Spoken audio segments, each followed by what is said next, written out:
Cricket এমন এক খেলা যেখানে পারফরমেন্সই শেষ কথা বলে। তবে কখনো কখনো একজন খেলোয়াড় তার সাফল্যের পরও সমর্থকদের ট্রলের মুখে পড়ে, যার সাম্প্রতিক উদাহরণ নাজমুল হোসেন শান্ত।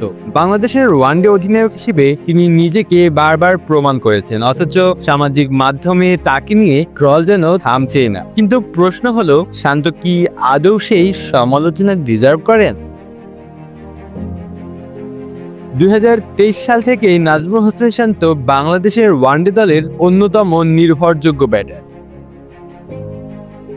বিশ্বকাপের শুরুর দিকে কিছুটা ছন্দ হারালেও টুর্নামেন্টের শেষ দিকে তিনি নিজেকে ফিরে পান। শ্রীলঙ্কার বিপক্ষে গুরুত্বপূর্ণ ম্যাচে সাকিব আল হাসানের সঙ্গে পার্টনারশিপ করে 90 রানের দুর্দান্ত ইনিংস খেলেন, যা বাংলাদেশকে 2025 চ্যাম্পিয়ন্স ট্রফির টিকিট এনে দেয়। এরপর শক্তিশালী অস্ট্রেলিয়ার বিপক্ষেও খেলেন কার্যকরী 45 রানের ইনিংস। বিশ্বকাপের পর নিউজিল্যান্ড সফরের শেষ ম্যাচে 51 রানের অপরাজিত ইনিংস খেলে দলকে জেতান, যা সত্যিকারের ক্যাপ্টেন্স নক। 2024 সালে শ্রীলঙ্কার বিপক্ষে প্রথম ওয়ানডেতে খেলেন ক্যারিয়ারের সেরা 122 রানের ইনিংস, যা বাংলাদেশকে সহজ জয় এনে দেয়। একই সিরিজে পরবর্তী ম্যাচেও 40 রান করেন তিনি। এরপর আফগানিস্তানের বিপক্ষে 47 ও 76 রানের ইনিংস খেলে ব্যাটিং ধারাবাহিকতা বজায় রাখেন। গত মাসে শেষ হওয়া চ্যাম্পিয়ন্স ট্রফিতেও নিউজিল্যান্ডের বিপক্ষে 77 রানের ইনিংস খেলে তিনি ছিলেন নিঃসঙ্গ শিরোপা।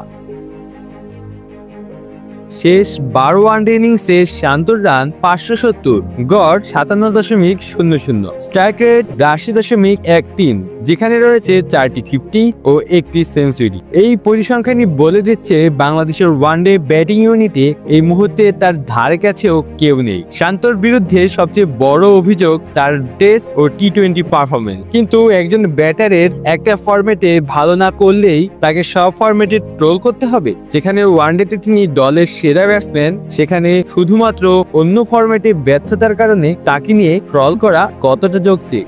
সমর্থকদের আচরণ যেন সেই পুরনো প্রবাদকে মনে করিয়ে দেয়, দেখতে যাকে না পারি তার চলন নাকি বাঁকা। শান্ত যেন অনেকের কাছে তেমনই এক নাম, যাকে পারফরমেন্স করলেও সমালোচনা শুনতে হয়, অথচ ক্রিকেটীয় দৃষ্টিকোণ থেকে বিচার করলে শান্ত নেতৃত্ব ও ব্যাটিং পরিসংখ্যানের পর তাকে ট্রলের শিকার করা মানে নিজেদের ক্রিকেট বোঝাপড়াকেই প্রশ্নবিদ্ধ করা। ক্রিকেট পরিসংখ্যানের খেলা, আর পরিসংখ্যান কখনো মিথ্যা বলে না। শান্ত যখন ওয়ানডেতে দলের সেরা পারফর্মার, তখন তাকে অযথা ট্রল করা বা কটাক্ষ করা শুধু তার প্রতি নয়, বরং বাংলাদেশের ক্রিকেটেরই অসম্মান করা। তাকে সমালোচনা করুন গঠনমূলকভাবে, তার উন্নতির পথ দেখান, কিন্তু অহেতুক ট্রলের লক্ষ্যবস্তু বানাবেন না। কারণ দল জিতলে হাসবেন আপনিও, আর সেই জয়ের অন্যতম স্থপতি যদি হন শান্ত, তাহলে একবার ভাবুন তো আপনার সমালোচনা কি আদৌ ন্যায্য ছিল?